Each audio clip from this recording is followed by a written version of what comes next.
Hi friends, welcome back to lifelong Badshahi channel. Guys, ఎలా ఉన్నారు మీరందరూ సుఖశాంతులతో హ్యాపీగా ఉన్నారు అనుకుంటున్నాను. గాయస్, ఇవాళ మీ అందరి నాలెడ్జ్ కోసం అండ్ ఉపయోగపడాల్సిన వాళ్ళకి చాలా అంటే చాలా యూస్ఫుల్ అవుతుంది ఈ వీడియో. మీ అందరి కోసం ఇవాళ మనం ఇక్కడ ఫ్రీ లీగల్ ఎయిడ్ సర్వీస్ అనే టాపిక్ మీద మాట్లాడుకుందాం.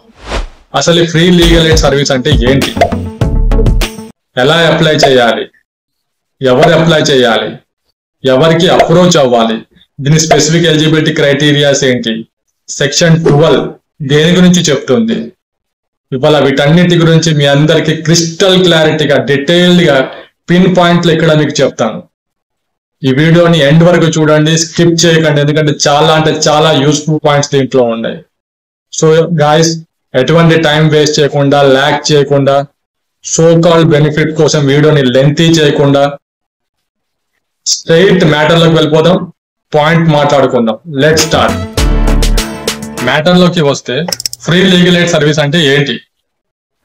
ఇప్పుడు ఒక ప్రాబ్లం వచ్చింది, ఆ ప్రాబ్లం నుంచి బయటపడాలి, ఓ సొల్యూషన్ కావాలి అంటే కోర్టులో కేసు వేయాలా లేకుంటే లీగల్ ఒపీనియన్ తీసుకోవాలా? అసలు ఫస్ట్ స్టెప్ ఏంటి? ఫ్రెండ్స్, ఈ ఫ్రీ లీగల్ ఎయిడ్ సర్వీస్ అనేది మనకు లీగల్ సర్వీసెస్ అథారిటీస్ యాక్ట్ 1987 ప్రకారంగా మనకు లభిస్తుంది. స్టేట్ గవర్నమెంట్ మనకి ప్రొవైడ్ చేసిన ఒక fundamental right. Central government, state government, supreme court, high court ఒక కమిటీని ఫామ్ చేసి గవర్నమెంట్ వాళ్ళకి ఫండ్స్ ఇస్తుంది. ఆ ఫండ్స్ బేస్ పైన ఈ ఫ్రీ లీగల్ ఎయిడ్ సర్వీస్ అనేది ఉంటుంది. ఈ లీగల్ ఎయిడ్ సర్వీస్ కి ఎలా అప్లై చేయాలి అంటే, ఈ ఫ్రీ లీగల్ ఎయిడ్ సర్వీసెస్ అనేది ఆల్మోస్ట్ అన్ని కోర్ట్స్ లో ఉంటాయి. Like supreme court, high court, district court, almost అన్ని కోర్ట్స్ లో లీగల్ ఎయిడ్ అథారిటీ అని ఉంటుంది. అక్కడికి వెళ్ళాలి. ఈ ఫ్రీ లీగల్ ఎయిడ్ సర్వీస్ కి ఎవరు అప్రోచ్ అవ్వాలి అంటే, ఎవరైతే ఫైనాన్షియల్లీ ఫిట్ గా లేరో, అంటే వాళ్ళ ఇన్కమ్ చాలా తక్కువ ఉంది, ఒక అడ్వకేట్ ని హైర్ చేసుకొని వాళ్ళకి ఫీజు ఇచ్చే స్థోమత లేదు, వాళ్ళు మాత్రమే ఈ సర్వీసెస్ కి అర్హతలు. ఫ్రెండ్స్, ఈ ఫ్రీ లీగల్ ఎయిడ్ సర్వీసెస్ కి ఎలిజిబిలిటీ క్రైటీరియా ఏంటి అంటే, section 12 legal services authorities act 1987 ఈ free legal aid services eligibility criteria గురించి చెప్తుంది. అంటే ఈ క్రైటీరియాస్ ఏంటి అంటే, మీరు schedule caste, schedule tribe, disabled person, లేకుంటే ఒక న్యాచురల్ కెలామిటీ వచ్చి చాలా లాస్ అయ్యారు, లేకుంటే మీరు ఒక కస్టడీలో ఉన్నారు, అది జువెనైల్ కస్టడీ అయి ఉండొచ్చు, లేకుంటే మెంటల్ హ్యాబిటెట్ కస్టడీ అయి ఉండొచ్చు. ఇలా స్పెసిఫిక్ ఎలిజిబిలిటీ క్రైటీరియాస్ అనేది ఉంటుంది ఈ సర్వీసెస్ ని గ్రాప్ చేసుకోవాలి అంటే. ఫ్రెండ్స్, ఇక్కడ వరకు మీకు ఈ ఫ్రీ లీగల్ ఎయిడ్ సర్వీసెస్ మీద క్లారిటీ వచ్చింది. ఇప్పుడు మనం ఇక్కడ ప్రొసీజర్ గురించి మాట్లాడుకున్నాం.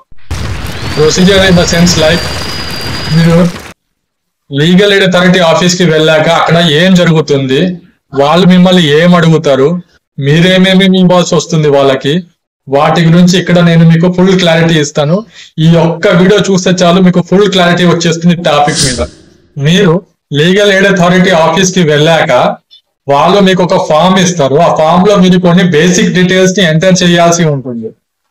ఆ బేసిక్ డీటెయిల్స్ ఎలాంటి అంటే, నేమ్, మీ పేరేంటి, ప్లేస్, మీది ఏ ఊరు, మీ కేసు ఏంటి, మీ ప్రాబ్లం ఏంటి, మీ ఇన్కమ్ ఎంత, ఇలాంటి కొన్ని బేసిక్ డీటెయిల్స్ దాంట్లో మీరు ఫిల్ చేయాల్సి ఉంటుంది.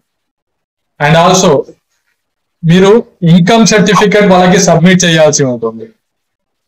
ఈ ఫామ్ అంతా ఫిల్అప్ చేసిన తర్వాత వాళ్ళు మొత్తం వెరిఫై చేసుకుంటారు.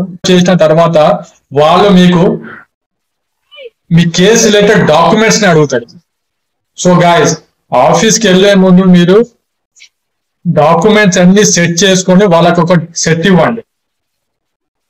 వాళ్ళు వెరిఫై చేసిన తర్వాత వాళ్ళ ప్యానల్ లిస్ట్ లో ఉన్న అడ్వకేట్స్ ని, మీ కేస్ కి రిలేటెడ్ సెట్ అయ్యే అడ్వకేట్ ని మీకు అపాయింట్ చేస్తారు. ఆ అడ్వకేట్ మీకు ఫ్రీ సర్వీస్ ఇస్తారు. మీ కేస్ కి రిలేటెడ్ ఫైలింగ్ ఫీ కానీ, కోర్ట్ కి పే చేయాల్సిన స్టాంప్ డ్యూటీ కానీ అన్ని వాళ్ళే పే చేసుకుంటారు. స్టేట్ డైరెక్ట్ వాళ్ళకి పే చేస్తుంది. సో మీరు ₹1 కూడా పే చేయకుండా జస్టిస్ ని పొందొచ్చు. ఫ్రెండ్స్, ఇక్కడ దాకా మీకు ఈ ప్రొసీజర్ కూడా క్లారిటీగా అర్థమైంది అనుకుంటున్నాను. అండ్ ఇది కాక in case me case related legal opinion కావాలి అనుకుంటే మీరు ఏం చేస్తారంటే ఒక అడ్వకేట్ ఆఫీస్ ని కన్సల్ట్ అవ్వండి. అక్కడ మీ ప్రాబ్లం చెప్తే ఆ అడ్వకేట్ గారు మీకు మొత్తం ఏం చెయ్యాలి, ఏం చేయకూడదు, ఏం చేస్తే బెటర్, కేసు వేయాలా అనేది మీకు వాళ్ళు లీగల్ ఒపీనియన్ ఇస్తారు. ఈ ద్వారా మీరు లీగల్ ఒపీనియన్ కూడా తీసుకోవచ్చు. విలేజెస్ లో చాలా మందికి లీగల్ నాలెడ్జ్ ఉండదు, వాళ్ళు కోర్టు కూడా రాలేరు. అలాంటి వాళ్ళ కోసం కమిటీని ఫామ్ చేశారు. హైదరాబాద్ నుంచి, డిస్ట్రిక్ట్ నుంచి అడ్వకేట్స్ మీ విలేజెస్ కే వస్తారు, రిటైర్డ్ జడ్జెస్ కూడా వస్తారు. మీకు ఎటువంటి లీగల్ అడ్వైస్ కావాలంటే వాళ్ళని అడగండి, వాళ్ళే మీకు హెల్ప్ చేస్తారు, గైడ్ చేస్తారు. మీరు వాళ్ళకి ₹1 కూడా పే చేయాల్సిన అవసరం లేదు. కేసు వేయాల్సి వస్తే వాళ్ళే హెల్ప్ చేస్తారు మీకు. ఫ్రెండ్స్, ఓవరాల్ గా ఈ ఫ్రీ లీగల్ ఎయిడ్ సర్వీస్ అనే టాపిక్ మీ అందరికి క్రిస్టల్ క్లారిటీగా అర్థమైంది అనుకుంటూ, నా ఛానల్ ని ఎవరైతే సబ్స్క్రైబ్ చేయలేదో కైండ్లీ డూ సబ్స్క్రైబ్. నా ప్రతి వీడియోలో పాయింట్స్ మాత్రమే ఉంటాయి, ఎటువంటి ల్యాగ్స్ ఉండవు. మరొక మంచి వీడియోతో మీ ముందుకు వస్తాను. నెక్స్ట్ ఏ టాపిక్ మీద నేను వీడియో చేయాలో కామెంట్ చేయండి, నేను ఆ టాపిక్ మీద మంచి వీడియో చేస్తాను. సరైన సమాచారం తెలుసుకోండి, మీకు మీరే లాయర్ అవ్వండి, లాయల్ గా బతకండి. నేను మీ Ali advocate. Lifelong Bajashahi YouTube channel, riding waves in a bright red flannel, virtual highs in a video frame, world tunes